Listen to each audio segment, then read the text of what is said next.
Hi, it's Jeff Altman, the Big Game Hunter, and welcome to Career Coach Office Hours.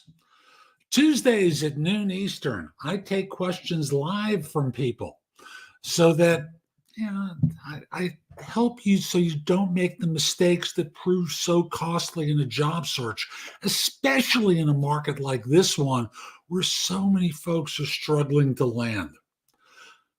I believe that job hunting doesn't have to be as hard, difficult, painful, or take as long as it does, because the skills needed to find a job are different from those needed to do a job.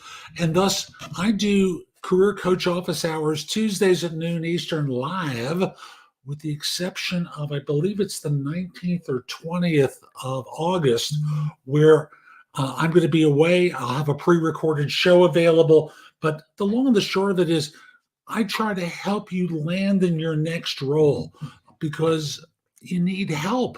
And many of you do things the wrong way. So I'm here to help you. So if you've got a question about your job search, put it into chat so I can answer it live. I'll also mention that you can connect with me on LinkedIn at linkedin.com/IN/the Big Game Hunter. If you can't make a show live to ask your questions, mark that you'll attend and then send me the question after you've connected with me here so that this way I'll answer it and then you can watch the replay later on. Also, JobSearch.Community, where I've got video courses, books, and guides, my ability to coach you and to help you land in that next role. I've got inexpensive programs. I have more expensive programs and a lot in the middle, all designed to help. And I'm going to encourage you. I've got free stuff there. Go to JobSearch.Community, download the free stuff, and become an Insider, Insider Plus, Insider 30 or 60 member, Insider Premium member. There's lots of different options available for you, each with different price points and different access to me as part of your search. So again, JobSearch.Community. Now, I happened to receive a message from someone. They posted something on LinkedIn and they asked me to comment about it. And I'll do that once we're off. But he made a really interesting point that I thought would be really helpful. And he said, most people are not good communicators and it's not their fault. And I started to disagree with him. And he continued by saying, success in life often depends on the effectiveness of a person's communications. And he said, I'm very active on email and less active on LinkedIn and LinkedIn messaging. And he's also on different communications channels as well, but he doesn't really spend much time there. And his preference on the other apps is, leave notifications off and he'll engage when he's available. And he just discovered someone sent an important message to him via Meetup about 10 days ago, which he didn't find until now. So his point is, you shouldn't assume that if you prefer to use one particular channel of communications, other people do as well. It's a great reminder during a job search about being available everywhere, marketing yourself everywhere, so that this way what you're able to do is get contacted, get found, make it easy for people to reach out to you so that you're not missing anything that you really should. Because as in his case, he wound up in a situation where he missed something important. I don't think it was about a job because he does coaching, but I'm sure he missed out on an opportunity of some sort because he just didn't check messages. So a good tip, I think, for most people, I don't think that's really about communicating poorly per se, but it does involve making yourself available and making it easy for people to reach you. So I received a number of questions from folks, and this first one isn't framed in the way of a question. It's almost like a lament on their part. And he says, multiple rounds of interviews, weeks of waiting in between, giving me hope, only to be rejected in the end. Yes, you are competing with people, and other people are being interviewed concurrently. Never put yourself in the position where you're just waiting for the offer and not being proactive, continuing to look for things, and instead losing losing out on opportunities, and worse than that, losing momentum that you need to carry through until such time as you have received a written offer and accepted it. You know, it's human nature to feel like you're on the home stretch when you're scheduled for the final interview.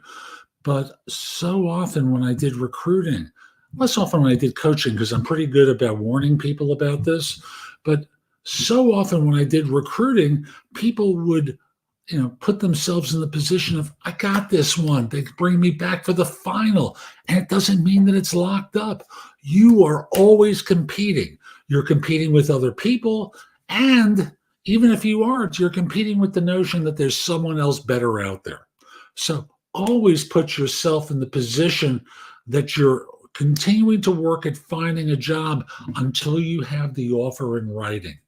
And even then, these days, as I'm recording this at the end of July 2024, as I've mentioned elsewhere, offers are being rescinded. Someone doesn't start in a meaningful enough period of time for whatever the reason is, and offers are getting pulled. So again, encouragement to you. Always put yourself out there so that you're not going to lose an opportunity and wind up in a terrible situation where you have to almost start from square one. Let's go to the next question, which is, let's see now. There we go. I'd also like to apply for a remote job. How possible is it, and how can I go about it?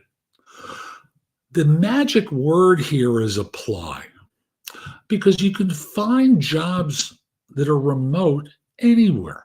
You can find them on LinkedIn because there is a filter option that deals with remote as an option, right? You can find them on other job boards as well. They're there for you. So, you can find them anywhere if you want to apply. So I'll just say to you that one of the things you should be doing is networking to get referrals to openings, because otherwise you're going to be in a situation where you may lose out on opportunities for remote work.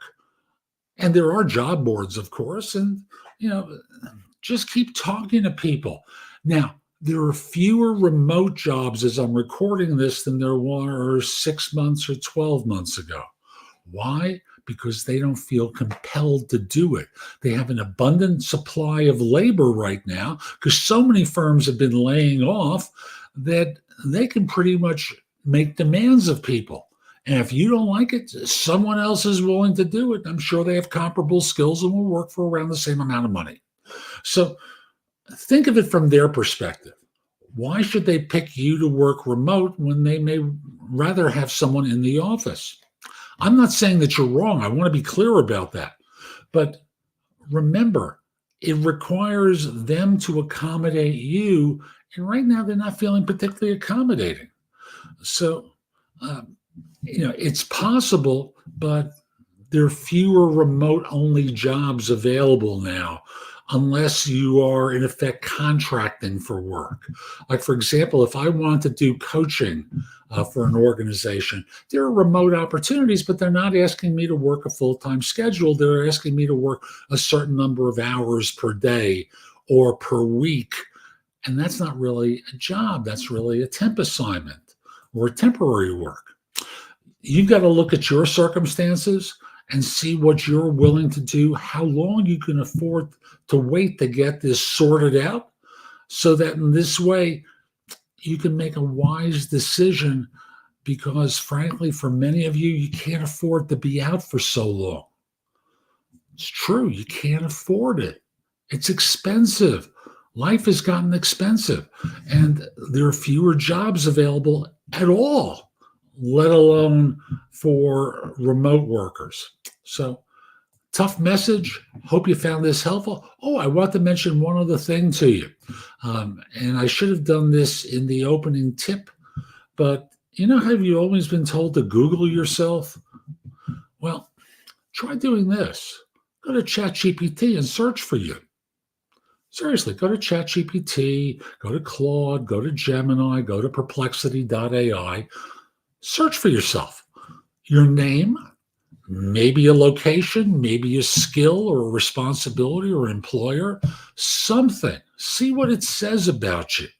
I did that recently with ChatGPT and myself, and it came up with a 3-paragraph synopsis of me and my experience. It was really good. Years ago, like January 2023, a month or two after ChatGPT had rolled out, it came up with a terrible description of me. And I corrected it by giving it information. And it's added on to what I submitted to it. But, if someone searches me on an LLM, they're going to find some useful material about you, about me.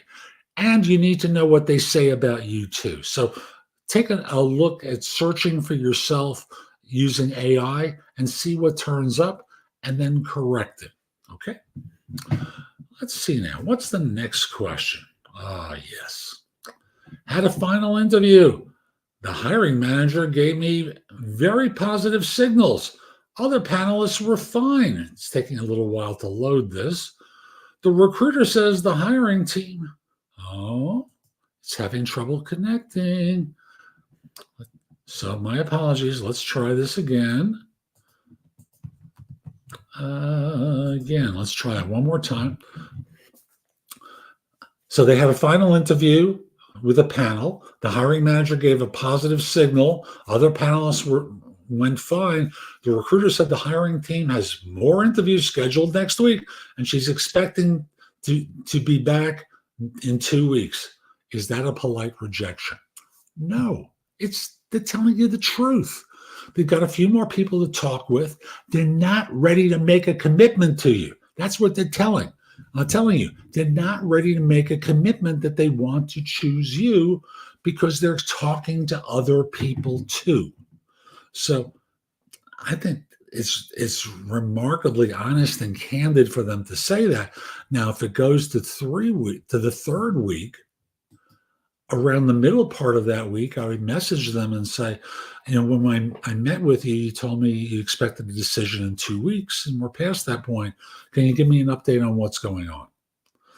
And read between the lines for what they say and what they don't say, for what they're telling you.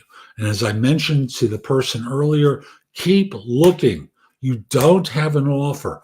They have no commitment to you. You have what you think is a good interview, and from their standpoint, it may be a meh kind of interview.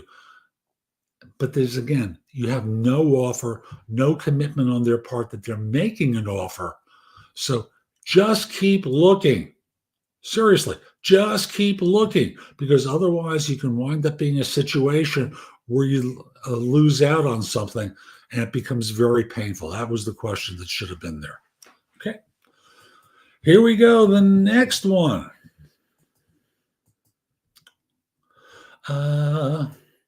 How long does it typically take for HR to call after a phone or in-person interview for the hiring process? Whatever that means. I'll assume that you're talking about feedback or an offer or something along those lines. Mistake number one that you've made.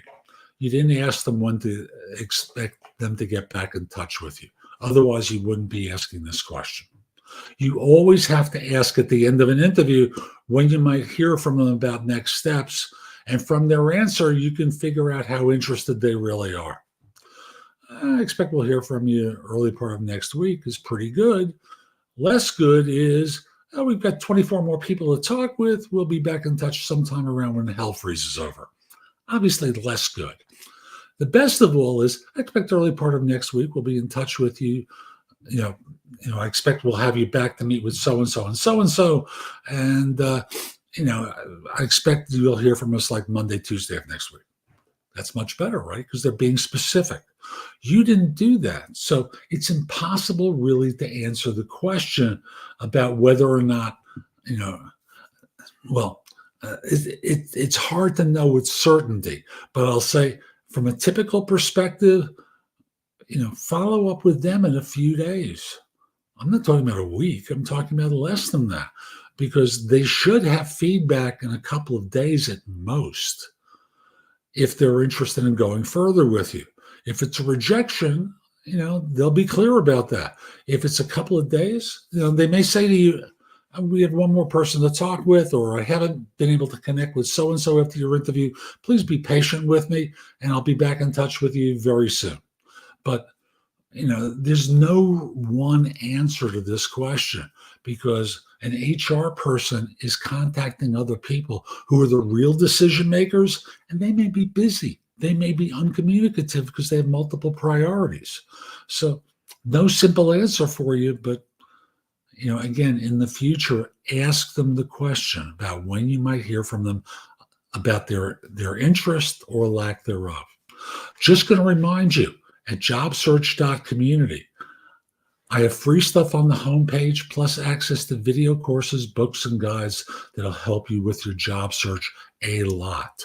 Plus, I coach people through the site. You schedule time with me, I'm very happy to help. That's what I'm there for. At the lowest price tier, the insider package, it's all the content. In addition, you can ask me questions about your job search, much like we're doing here now. And then as you move up the ladder, you have more access to me. So as an Insider Plus member, you get a couple of Zoom calls with me per month so I can answer them live.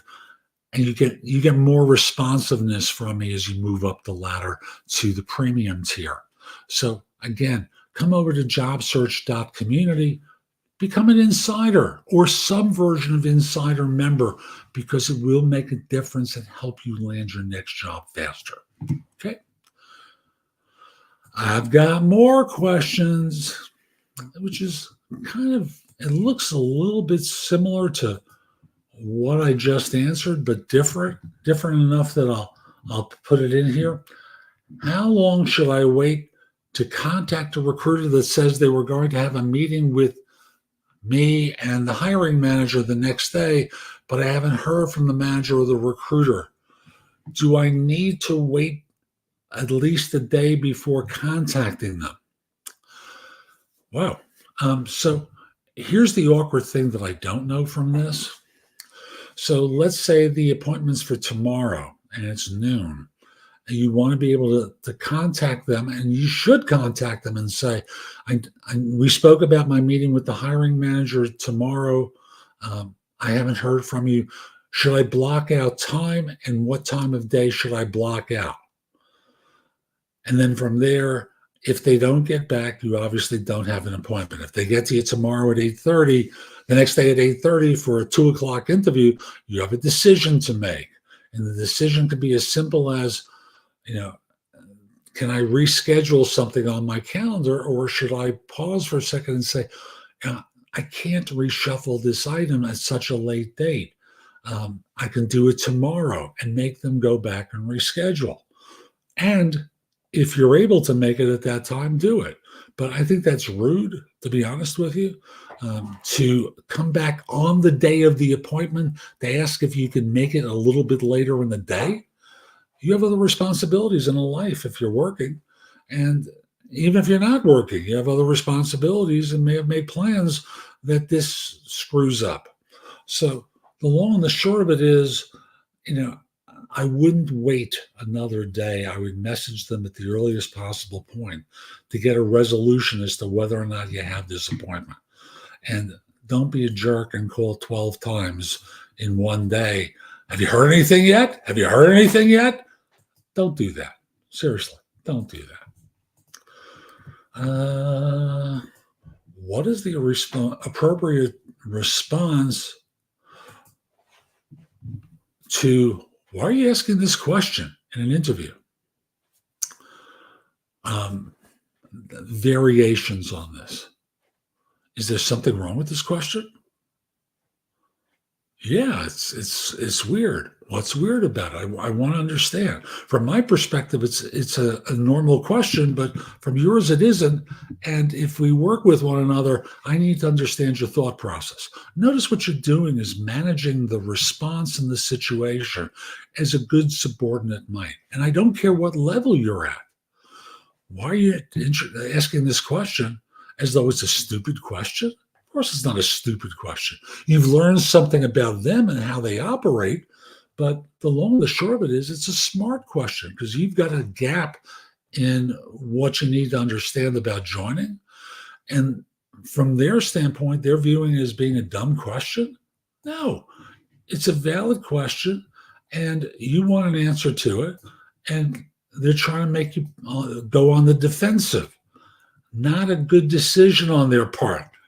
So I'll just simply say to you, uh, is there a problem with my asking this question? Should be the first response. Well, yeah, it's kind of a dumb question. What makes it a dumb question? And that puts them on the defensive to explaining it to you. And they probably really can't. Okay. So I'm just going to remind you, if you've got a question about your job search, put it into chat so I can answer it live. Okay. Let's go to the next one. Bear with me for a second. Oh, yes.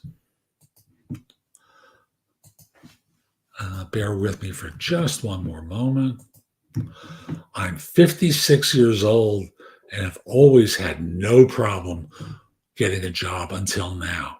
I keep getting video interviews. What else can I be doing wrong? Okay. So you're getting video interviews. That's the good news. Now, we don't know who that video interview is with. The probability is it's with a screener. And what do screeners do? They screen people. And usually these are not people with expertise in what you'll be asked to do. They have a job description that's looking for certain required skills. They've had a conversation with the hiring manager who tells them what they're looking for, and it's almost like a checkbox. Have you done this? Have you done that? Have you done this? Have you done that? And, tell me about what you did with this. Tell me about what you did with that. It's that kind of a conversation. So what winds up happening is you're blowing through there and you're not really taking time to connect with them. Mentioning your age lets me know that you're concerned about ageism. I get it. This is not the face of a 24-year-old, right? So on your side, it's not just what you know, but how you connect with people that makes a difference so that they feel like they can trust you. You're getting video interviews, but you're not really connecting with people on camera. So look at yourself on camera as though you're on a Zoom call. Record it, review it for yourself. Make sure that you present as well as you think you do, because otherwise you're going to keep running into these problems and not know how to respond. Okay? We've got more. Bear with me one second.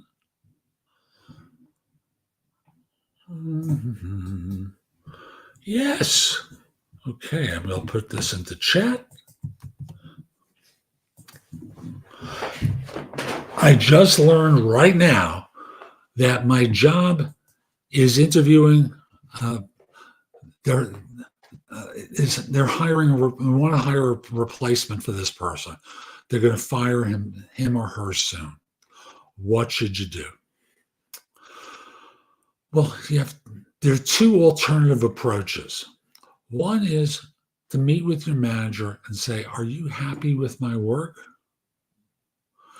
And if you've been put on a performance improvement plan, you already know they're not happy with your work.